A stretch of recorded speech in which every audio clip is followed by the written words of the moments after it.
सर्वेभ्यो नमः। देववाणी संस्कृतम YouTube channel में आप सभी संस्कृत प्रेमियों का हार्दिक अभिनंदन है। मित्रों, UGC net, JRF, MA, BA इत्यादि कक्षाओं के पाठ्यक्रम में निर्धारित उपनिषदों में से ईशावास्योपनिषद की कक्षा को हम निरंतर पढ़ रहे हैं। आप सभी लाखों विद्यार्थियों की निःशुल्क संज्ञा कराने के लिए, जिससे आप अपने कैरियर में संस्कृत को अपना करके गौरव अनुभव करें और अपने अच्छे कैरियर की शुरुआत करें, तदर्थ ये परिश्रम किया जा रहा है। हम ईशावास्योपनिषद को पढ़ रहे हैं और यूजीसी नेट जेआरएफ के अंदर 6 उपनिषद लगे हैं। 6 उपनिषदों को हम क्रमानुसार आपको पूरा इस यूट्यूब चैनल पर उपलब्ध कराएंगे और अन्य विषय भी संस्कृत के आपको यहाँ पढ़ाए जाएंगे। ये अभियान निःशुल्क है, आपको कोई शुल्क नहीं देना है। आपको आना है, प्लेलिस्ट में कॉलम बना दिए जाते हैं, विषय के अनुसार आप उस कॉलम पर क्लिक कीजिएगा, सभी वीडियो आपके लिए उपलब्ध रहते हैं। आइएगा मित्रों, अब हम चलते हैं। हमने अभी तक 8 मंत्रों को आपको पढ़ा दिया है और ये 7 मंत्र मैंने आपको पढ़ा दिए हैं। 7 मंत्र यहां तक गत कक्षा में मैंने आपको पढ़ाया था। यस्मिन् सर्वाणि भूतान्यात्मैवा भूत विजानतः तत्र को मोहः कः शोका एकत्वम् अनुपश्यतः। अर्थात जिस व्यक्ति ने जिस काल में अपने आप में सब कुछ माना और सब में अपने आप को मान लिया, ऐसा संस्कार पैदा कर लिया, ऐसी स्थिति पैदा कर ली, उसके लिए संसार में किसी से मोह नहीं है और किसी से कोई उसको दुख नहीं है, शोक नहीं है। अब जो पहले बीच में बताया था कि ईश्वर के स्वरूप, ब्रह्म के स्वरूप के बारे में चर्चा की गई थी। ठीक है कि वो चलता है, वो नहीं चलता है, वो पास में है, वो समीप में है, वो मन से भी तेज है आदि ऊपर आया था, 2 श्लोक में आया था। और ईशावास्यमिदं सर्वम, वहां पर भी बताया गया था कि ईश्वर कण कण में व्याप्त है। इस जो आज का मंत्र है, पहला 8वां मंत्र है, इसमें भी उस ब्रह्म के स्वरूप की चर्चा की गई है। ब्रह्म का स्वरूप बताया गया है, बहुत ही स्पष्ट और सरल शब्दों में उपनिषदकार ऋषि ने हमें प्रस्तुत किया है। आइएगा देखते हैं, कहते हैं, मंत्र का पाठ करते हैं।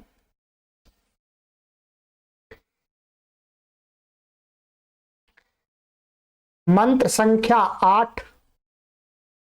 सापर्यगाच्छुक्रमकायमभृणमस्नाविरं शुद्धमपापविद्धं कविर्मनीषी परिभूः स्वयंभूर्याथा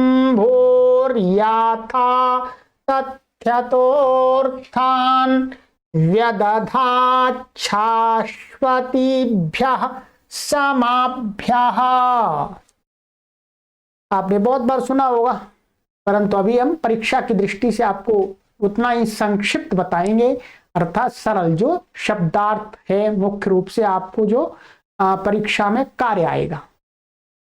आइएगा अन्वय में आपको दिखाता हूं, इसके पदों का अन्वय आपको कैसे करना है। सह पर्यगात् शुक्रम अकायम अव्रणम अस्नाविरम शुद्धम अपापविद्धम कविः मनीषी परिभूः स्वयंभूः। साहा, इसका अध्ययन करेंगे। अर्थान याथा तथ्यतः शाश्वतीभ्यः समाभ्यः व्यदधात्। ये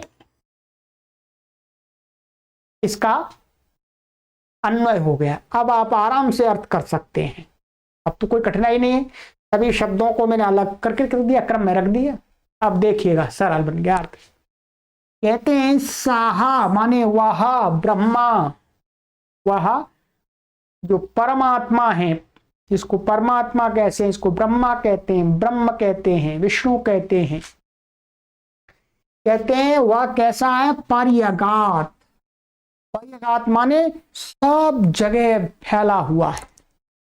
जैसे आकाश फैला हुआ होता है, वैसे ही वह जो ब्रह्म है, जो ब्रह्मा है, जो परमेश्वर है, परम आत्मा है, वह कैसा है? संपूर्ण ब्रह्मांड के बाहर भीतर पर्यगात माने फैला हुआ है, प्राप्त हुआ है। और कहते हैं साह शुक्रम, वह कैसा है? शुक्र है, एकदम चमकीला है, प्रकाशवान है। प्रकाशवान का शुक्र का अर्थ यही है, वो क्या है? ज्ञानवान है, ज्ञान स्वरूप है। शुक्र भी जैसे मनुष्य का जो शुक्र होता है, वीर होता है, वो कैसा होता है? चमकीला होता है, चमकता है सफेद सफेद। जैसे ही वही सफेदपन से उपमा ज्ञान से दी है। प्रकाश और ज्ञान दोनों एक तरह से पर्यायवाची माने गए हैं।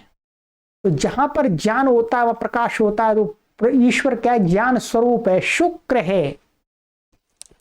और कहते हैं अकायम, काय का अर्थ होता है शरीर, और यहां कहा अकायम। वो जो ब्रह्मा है, जो परमेश्वर है, परमात्मा है, परम सत्ता है, वो कैसी है? अकायम माने शरीर से रहित है। वो शरीर को कभी भी धारण नहीं करती है, अर्थात वो शरीर में आप उसको कभी भी नहीं देख सकते, नहीं भी उसको प्राप्त कर सकते हैं। किसी भी शरीर माने किसी आकृतिवान पदार्थ में वो नहीं रहता है। अव्रणम, और उसी का ही पोषक, क्योंकि शरीर नहीं है उसका, इसलिए क्या है? अव्रणम। व्रण का अर्थ होता है घाव। घाव माने कहीं पर चोट लग जाना। कहते हैं शरीर ही नहीं है, इसलिए वो उसको अव्रणम माने उसको कोई घाव नहीं होता, कोई तलवार से मार नहीं सकता, कोई बंदूक से मार नहीं सकता, कोई तोप से उसको भून नहीं सकता, उसको कोई घाव नहीं होता, क्योंकि शरीर ही नहीं है उसका। और कहते अस्नाविरम, उसी का ही पर शरीर नहीं है तो फिर उसकी नस नाड़ियां भी नहीं है। स्नाविरम और अस्नाविरम माने वो नस नाड़ियों से रहित है, उसकी कोई नस नहीं होती, कोई उसकी मुख में जिह्वा नहीं होती, उसको कुछ खिलाना नहीं है, कुछ उसको पिलाना नहीं है। कहते हैं अस्नाविरम, उसको कोई उसके शरीर में खून नहीं है, रक्त नहीं है जिसको ले जाने के लिए धमनियां हों और नाड़ियां हों, ऐसा कुछ भी नहीं है, क्योंकि शरीर ही नहीं है उसका। और कहते हैं शुद्धम, वो एकदम प्योर है, प्योर है, उसके अंदर अज्ञान मात्र का लेश भी नहीं है, अज्ञान मात्र का लेश भी नहीं है, ज्ञान स्वरूप है, शुद्ध है, एकदम पवित्र है। और कहते हैं अपाप विद्धम, माने पाप माने अधर्म से, माने पाप माने अधर्म से भी क्या है? अविद्धमय, अलिप्त है, उसमें अधर्म नहीं है। पाप माने उसके अंदर अधर्म के कार्य, अधर्म के संस्कार नहीं है। और कहते हैं कवि ही, वह जो ब्रह्मा है वो कवि है। कवि अर्थात उसका काव्य क्या है? वेद। ईश्वर का काव्य क्या है? वेद। इसलिए परमात्मा को कवि भी कहा गया है। ऋषि के उपनिषद के ऋषिकार कहते हैं वो ईश्वर कैसा है, परम ब्रह्म कैसा है? कवि है, उसका काव्य क्या है? वेद। मनीषी, और क्या है? वो मनीषी अर्थात प्रत्येक उसका जो हमें सृष्टि में सृजन दिखता है वो चिंतन पूर्वक अर्थात एकदम सिस्टमेटिक है। सिस्टमेटिक उसकी क्रियाओं को देख करके हम ऐसा कह सकते हैं कि वो एकदम कुछ भी अव्यवस्थित नहीं करता, सारी चीजें व्यवस्थित करने वाला वो मनीषी है। ठीक है, उपमा दी है, उपमा दी है अर्थात उसका जो ज्ञान है वो सब व्यवस्थित है, उल्टा सीधा नहीं है, कभी कुछ कह दिया कभी कुछ कह दिया वेद के अंदर, अथवा संसार में जो उसका सृष्टि की रचना है वो एक व्यवस्थित ढंग से हमको दिखती है। ठीक है, मनुष्य हैं तो सारे मनुष्य एक जैसे बनाए हैं, ऐसा नहीं है किसी मनुष्य के पूंछ लगा दी, किसी मनुष्य के सिर पे सींग लगा दिए, किसी के कान नहीं है, किसी के बड़े कान लगा दिए, नहीं, सभी मनुष्य की आकृति प्राय एक रूप जैसी दिखती है। ठीक है, सबके दो हाथ हैं, सबका एक मुंह है, सबकी दो एक नाक है, सबकी दो आंखें हैं, सबके दो कान हैं, ठीक है, सबके दो हाथ हैं, सबके दो पैर हैं। ऐसे ही तो उसका जो रचना है वो सब चिंतन पूर्वक प्रतीत होती है, इसलिए ऋषि ने कहा भैया वो मनीषी हैं।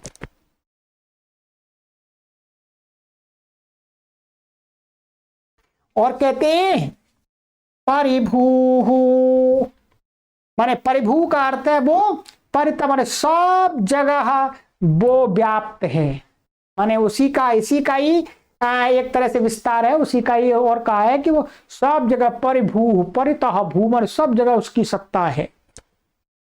स्वयंभू, और उसको कोई दूसरा नहीं बनाता, वो स्वयं ही सत्तावान है, स्वयं ही सत्तावान है, उसको कोई विद्यमान करने वाला कोई दूसरा नहीं है, कोई उसकी प्रतिष्ठापना, कोई उसकी स्थापना करने वाला दूसरा नहीं है, वो स्वयं ही है।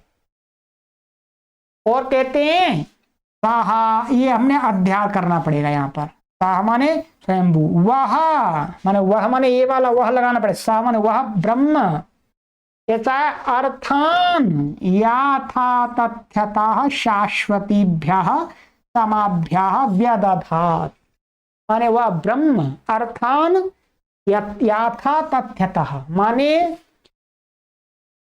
जो सृष्टि की रचना जैसी होनी चाहिए उसको वो वैसा ही बनाता है, जिस पदार्थ के जो गुण हैं वो गुण उसी के अंदर स्थापित रहते हैं।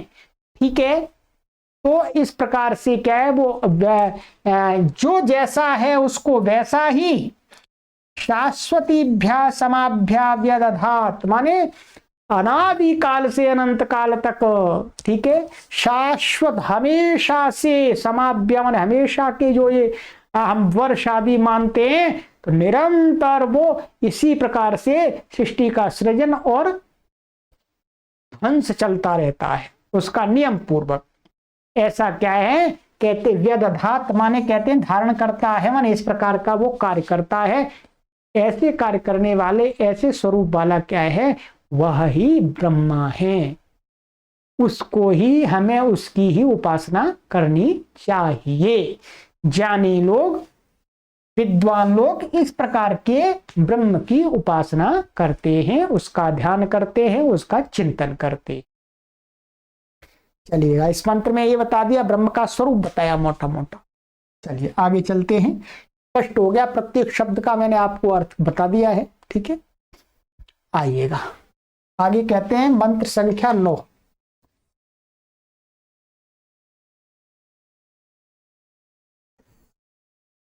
अंधम तमः प्रविशन्ति ये विद्यामुपासते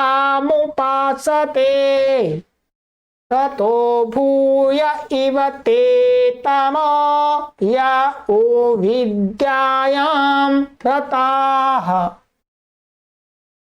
अन्वय, अन्वय देखिएगा, ये अविद्याम उपासते, ते अध्याय करना पड़ेगा, अंधम तमः प्रविशन्ति ये विद्यायां रताः ते ततः भूयः इव तमः प्रविशन्ति।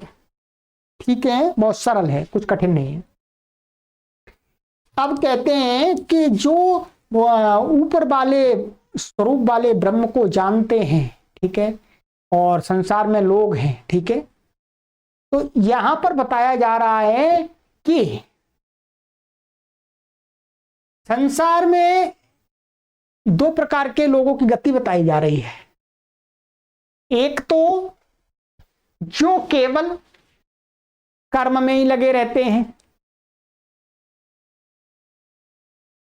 कर्म में ही लगे रहते हैं, वो उपासना नहीं करते। उपासना माने ईश्वर के गुणों का चिंतन नहीं करते हैं, ऐसा सिद्धांत बना लेते हैं कर्म ही पूजा है, कर्म ही पूजा है, बस कर्म में ही लगे रहते हैं। यही सिद्धांत बना रखा लोगों ने, कर्म ही पूजा है, कर्म ही पूजा है, धीरे धीरे कर्म पूजा है, कर्म पूजा है, तो कर्म उल्टा सीधा सारे कर्म पूजा बना दिए। सही कर्म पूजा और उल्टे कर्म भी पूजा। क्यों? क्योंकि जब तक हम उपासना नहीं करेंगे तब तक हमें ये ठीक कैसे मालूम पड़ेगा कि ये कर्म सही है, ये गलत है। समझिएगा, जब व्यक्ति ध्यान करता है, चिंतन करता है, मनन करता है, उस ईश्वर का सानिध्य प्राप्त करता है, तब वो कर्मों के विषय में जान पाता है कि ये करना चाहिए, ये नहीं करना चाहिए। ठीक है। और इसके अलावा कहते हैं कि जो केवल उपासना में ही लगा रहता है, कर्म नहीं करता है, क्या? जो उपासना में ही लगा रहता है, हमेशा चिंतन मनन ध्यान में ही लगा रहता है, कुछ करना धरना नहीं है करना धरना नहीं है, उस प्रकार के व्यक्ति की गति, उन दोनों प्रकार के व्यक्ति की गति बताई गई। इसमें क्या स्थिति होती है देख लीजिएगा। आइए, कहते हैं कि ये अविद्याम उपासते ते, अध्यार किया है, अंधम तमः प्रविशन्ति। जो लोग अविद्या माने केवल कर्म को ही उपासते माने करते रहते हैं, केवल कर्म में ही लगे रहते हैं, कर्म ही पूजा है, कर्म ही पूजा है, तो वो लोग क्या है कि ते अंधम तमः प्रविशन्ति, वे क्या है नीच योनियों में प्रवेश पाते हैं। अर्थात उनका जो अगला जन्म होता है वो कहाँ होता है? नीच योनियों में, जहां पर उन्नति का, आत्मोन्नति का कोई अवसर नहीं होता है।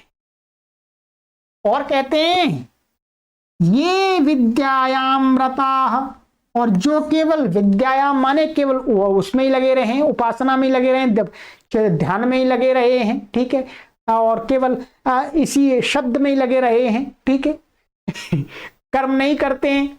तो कहते हैं कि जो ये माने जो लोग विद्यायाम माने केवल चिंतन मनन में ही रत हैं और कर्म नहीं करते हैं कुछ भी, ते माने वे लोग तो ततः भूयः एव तमः प्रविशन्ति, ये अध्यार करना पड़ेगा। वे लोग तो जो ऊपर वाले लोग हैं उनसे भी ते माने वे लोग, तथा माने उससे भी, वो निश्चित रूप से, भूयः अधिक, एव तमः माने ऊपर वाली जो तम माने अंधकार युक्त जो योनियां हैं, ऊपर वालों से भी और नीची योनियों में क्या है?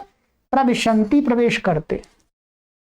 अर्थात ये सतर्क कराया गया है कि केवल ऐसा भी नहीं कि पुस्तक लेके पढ़ते रहिएगा, हमेशा विद्या में ही लगे रहिएगा, कर्म मत कुछ कीजिएगा, ध्यान में ही लगे रहिएगा, ठीक है। तो वो इस प्रकार के लोग तो ऊपर वाले लोगों की अपेक्षा जो कर्म में लगे हुए हैं, कर्म की पूजा है ऐसा मान रखा है, उससे भी नीच योनियों को प्राप्त करते हैं। अर्थात उनका जो प्रवेश होता है अगले जन्म में या इसी जन्म में, उनकी जो स्थिति हो जाती है कि वो अज्ञान में जीने लगते हैं। तो दोनों प्रकार के लोग इसमें बता दिए, ठीक है। तो क्या है जो पहले बताया था, ईशावास्यो प्रभ ईशावास्यमिदं सर्वं यत् किंच जगत्याम जगत् तेन त्यक्तेन भुंजीथा मा गृधा कस्य स्विद्धनम, और कुर्वन्नेवेह कर्वाणि जिजीविषेच्छतम समाह, ठीक है। जो ऊपर बताया था ये मंत्रों में, तो उसी का ही विस्तार और कह रहे हैं कि भाई देखो ये दो प्रकार के व्यक्ति बताए, और अभी बता रहे हैं आगे कि केवल और केवल कर्म में ही लगे रहने से भी जन्म नहीं सुधरता है, आत्मा की उन्नति नहीं होती है, ठीक है। कर्म करने के लिए ज्ञान की आवश्यकता होती है, चिंतन की आवश्यकता होती है, तब आप सही कर्म करके अपनी आत्मा की उन्नति कर पाएंगे। और केवल ज्ञान प्राप्त कर लेने से ही और कर्म छोड़ देने से भी आपकी उन्नति नहीं हो सकती है, आप और ज्यादा क्योंकि जो विद्वान होता है यदि वो गलत काम करेगा और जान करके भी कर्म करना चाहिए, नहीं करेगा तो और ज्यादा उसको दंड मिलेगा, वही स्थिति बताई गई है। ठीक है, तो इस मंत्र से यही स्पष्ट होता है कि कर्म और उपज्ञान दोनों ही हमें साथ साथ करने चाहिए। चिंतन करना चाहिए, फिर कर्म करना चाहिए। ठीक है, कर्म फिर चिंतन करना चाहिए, कर्म करना चाहिए, तो एकदम आगे बढ़ती रहेगी गड्डी। ठीक है, एक पक्ष को जो भी लेकर के बढ़ेगा उसकी नैया डूब जाएगी, और जो विद्वान है उसकी तो और ज्यादा गहरी डूबेगी, निकालना ही मुश्किल है। ठीक है, चलिएगा आगे कहते हैं कि उसी को बता रहे हैं। ठीक है, देखिएगा, क्योंकि 10वां मंत्र अन्य देवाहुर्विद्ययान्यताहुरविद्यया इति शोष्मद्धीराणाम ये नस्तदविचक्षिरे। 10वां मंत्र कहते हैं कि, चलिए अन्वय कराते हैं।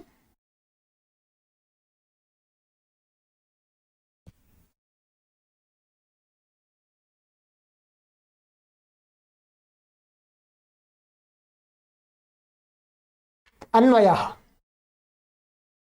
विद्वांसः, इसका मैंने अध्याहार किया है, अध्याहार करना पड़ेगा। ठीक है, मंत्र में नहीं है, अध्याहार करना पड़ेगा।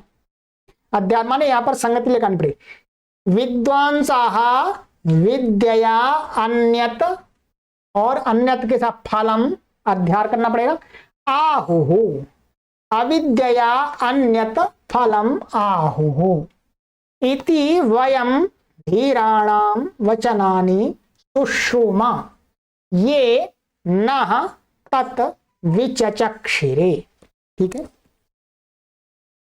इसमें हमने विद्वांसा का अध्याहार किया है, फलम का किया, यहां पर भी फलम का किया, यहां वयम का किया। ठीक है, इतने पदों का यहां पर हमने अध्याहार किया है। ठीक है, आइएगा, कहते हैं कि विद्वांसा, विद्वान लोग अर्थात ऋषि कह रहे हैं, उपनिषदकार कह रहे हैं कि जो ऊपर वाली बात हम कह रहे हैं, ऊपर वाले जो उसमें कही है मंत्र में, श्लोक में, उस बात को ऋषि कह रहे हैं कि ये बात मैं अपनी तरफ से नहीं कह रहा। ठीक है, अपनी तरफ से नहीं कह रहा, कह रहे हैं कि ये बात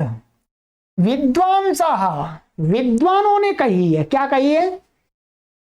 विद्या अन्यत फलम आहु, विद्या माने जो उपासना है, केवल ध्यान चिंतन मनन करना, इसका फल अन्यत माने दूसरा ही, आहु विद्वानों ने बताया है। विद्वानों ने, ऋषियों अर्थात उनसे भी पहले ऋषियों ने बताया है, उपनिषदकार से पहले।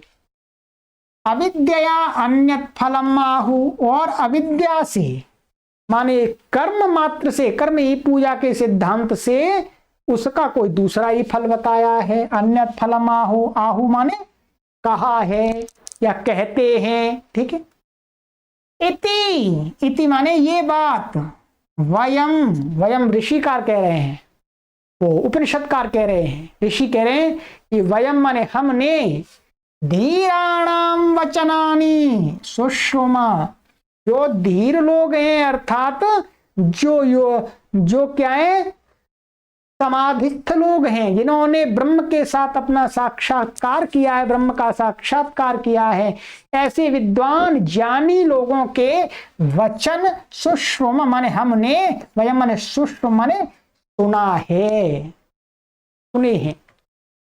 ये माने जिन्होंने, जो लोग, जो विद्वान, जो ज्ञानी लोग, नह माने हमारे लिए, तत् माने उस विचार, उसको, अपने सिद्धांत को, विचचक्षिरे माने बताया है, कहा है, हमें उपदेश किया है। तो इसलिए विद्या का फल अलग है, अविद्या का फल अलग है। केवल अविद्या से आप घोर योनि को प्राप्त करेंगे, अविद्या माने कर्म मात्र से, और केवल विद्या माने केवल जान कर लेने से ही क्या है, आप और ज्यादा घोर अंधकार योनि को प्राप्त करेंगे। इसलिए दोनों को साथ साथ लेकर के चलना है, ये आगे कह रहे हैं। ठीक है,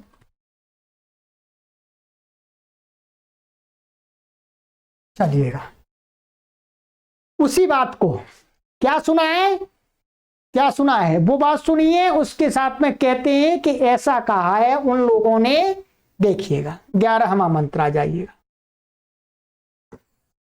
विद्याम च